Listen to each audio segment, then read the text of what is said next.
আল্লাহ চালাইতেছে না আমি চলি, আল্লাহ নিয়ে যাবে না আমি যাব। দেখছেন দেখছেন কতগুলো কথা শিখলেন। এই কথাগুলো বারবার আমরা বলি না।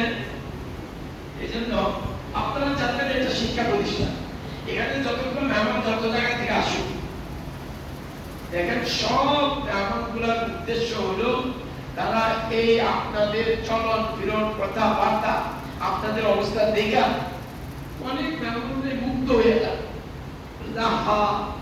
আল্লাহ তারা কেমন মানুষের যোগ্যতা দিছে যে এরা ডাক্তার হবে না, ইঞ্জিনিয়ার হবে না, এদের কোনো আকাঙ্ক্ষা নাই। কারণ কোরআনে সূরা হাদীদের ভিতরে দেখবেন 20 নম্বর আয়াত, নিশ্চয়ই যারা হাফেজ এবং আলেম আছে খুব সম্ভব 20 নম্বর আয়াতে আছে যে এই দুনিয়াটা আমি বানাইছি এর সুখ সুবিধা স্বাচ্ছন্দ্য এগুলো শুধু অল্প সময়ের জন্য তোমাকে ধোঁকা দেওয়ার জন্য। আর শেষে একটা কথা বলছে